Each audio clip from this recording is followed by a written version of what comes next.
আসসালামু আলাইকুম, আমি নুরনবী সৈকত। তো আজকে আমরা গিয়েছিলাম হাসাইগাড়িতে ঘুরতে।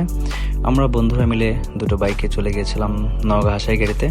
তো আমরা যাওয়ার পথে দেখতে পেলাম একটি গুইসাপ। পরবর্তীতে আমরা বাইকটা পার্কিং করে একটি নৌকা ভাড়া করে আমরা বিলের মধ্যে চলে যাচ্ছিলাম। তো দেখতেই পাচ্ছেন আমাদের বন্ধুরা, আমরা মজা ঠাট্টা করতেছিলাম। তো আমাদের নৌকা নিয়ে আমরা বিলের মাঝামাঝি চলে যাই। সেখানে আমরা প্রকৃতির সেই সৌন্দর্য দেখতে পাচ্ছিলাম, আর আমি সামনে বসে ভিডিও করতেছিলাম। পরবর্তীতে আমরা সেই ভাইরাল গাছটি দেখতে পাই।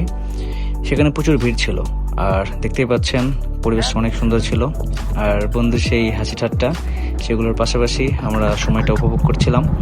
পরবর্তীতে আমরা সেই সূর্যাস্ত দেখতেছিলাম বিলে বসে, নদীতে নৌকায়। সেই মুহূর্তটা উপভোগ করা ছাড়া কিছু করার ছিল না। তাই দেখতেই পাচ্ছেন পরবর্তীতে আমরা পেয়ারা মাখা খাই। পেয়ারা মাখাটি যথেষ্ট ভালো ছিল। পরবর্তীতে আমরা আবারও আমরা মাখা অর্ডার করি। তো দেখতে পাচ্ছেন আমরা মাখা একদম ঝালে ভরা। বন্ধুরা খুব উপভোগ করেছি আমরা মাখাটা। পরবর্তীতে আমরা সেই রাতের সৌন্দর্য, হাসাইগাড়িতে রাতে অনেক ভিড় থাকে, আপনারা দেখতে পাচ্ছেন রাতেও বেলাতেও মানুষের অনেক চলাফেরা আনাগোনা। আর এরই মাঝে আমাদের হাসাইগাড়ি ট্যুরটা শেষ হয়। পরবর্তীতে আমরা বাসায় ফেরার জন্য আসতেছিলাম। আমরা দেখতে পেলাম একটু বেলুনের মাঝখানে ছোট বাচ্চা খেলতেছিল। এখানে বাচ্চাদের খেলার রাইডও আছে। পরবর্তীতে আমরা শান্তার এসে শরবত খাই ভাইরাল। পরবর্তীতে আমরা বাসায় চলে আসি। ধন্যবাদ সবাইকে।